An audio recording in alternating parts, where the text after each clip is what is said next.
एक छोटे से शहर में आदित्य नाम का एक युवक रहता था। वह पढ़ाई में ठीक ठाक था, लेकिन उसमें एक बहुत बड़ी कमी थी। वह हर जरूरी काम को टालता रहता था।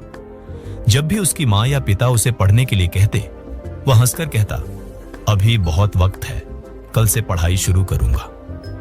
यही कहते कहते उसके 3 साल बीत गए। स्कूल के रिजल्ट आए। आदित्य फेल हो गया। घर वालों ने समझाया, बेटा समय की कदर करना सीखो। जो समय आज गया वह फिर कभी लौट कर नहीं आता। लेकिन आदित्य को फर्क नहीं पड़ता। वह शहर गया पढ़ाई करने, लेकिन उसकी आदतें नहीं बदली। दिन भर मोबाइल पर रील्स देखना, दोस्तों के साथ मस्ती करना, हर काम को टालना, यही उसकी दिनचर्या बन चुकी थी।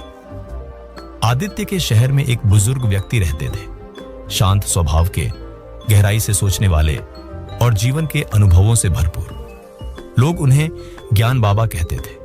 एक दिन आदित्य ने तय किया, मुझे उनसे मिलना चाहिए, शायद मेरी जिंदगी बदल सके। वह बाबा के पास गया। बाबा पेड़ के नीचे आंखें बंद किए ध्यान में लीन थे। आदित्य ने सिर झुकाया और कहा, बाबा मैं हर जगह पीछे रह जाता हूं। मेरे दोस्त मुझसे आगे निकल जाते हैं। मैं हार गया हूं, कृपया मेरी मदद करें। बाबा ने आंखें खोली, मुस्कुराए और बोले, बेटा तुम्हारी समस्या यह नहीं कि तुम काबिल नहीं हो, समस्या यह है कि तुम समय की कीमत नहीं समझते। चलो मैं तुम्हें एक कहानी सुनाता हूं। बहुत समय पहले एक राजा था जो प्रजापालक और न्यायप्रिय था।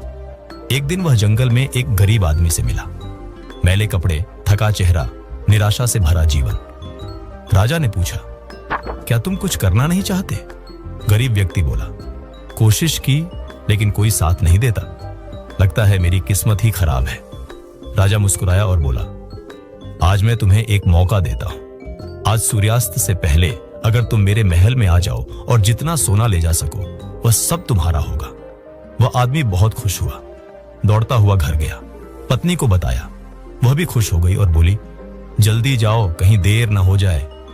पर वह आदमी बोला, पहले कुछ खा लूं, बहुत भूख लगी है, फिर चला जाऊंगा। पत्नी ने झटपट खाना बनाया। वह धीरे धीरे खाने लगा। फिर उसे नींद आने लगी। उसने सोचा, थोड़ी देर सो लूं फिर जाऊंगा। वह सो गया। 2 घंटे बीत गए।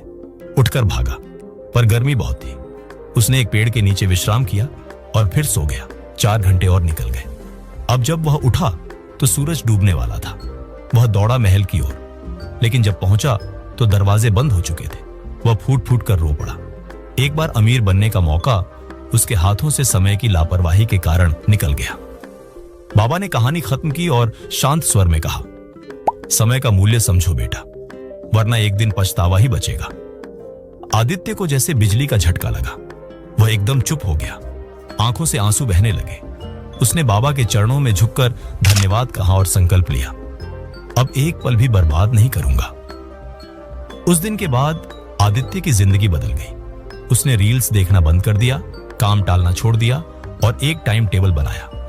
सुबह 5 बजे उठता, 4 से 5 घंटे पढ़ाई करता, रात में रिवीजन करता। दोस्तों की बजाय किताबें उसकी दोस्त बन गई। कुछ ही महीनों में उसका आत्मविश्वास बढ़ा, पढ़ाई में निखार आया और वही आदित्य जो सबसे पीछे था अब क्लास का टॉपर बन गया। अगर आपको ये प्रेरणादायक कहानी पसंद आई हो तो इसे अभी लाइक करें और अपने दोस्तों के साथ शेयर करें ताकि वे भी समय का मूल्य समझ सकें। और अगर आप ऐसी ही जिंदगी बदलने वाली कहानी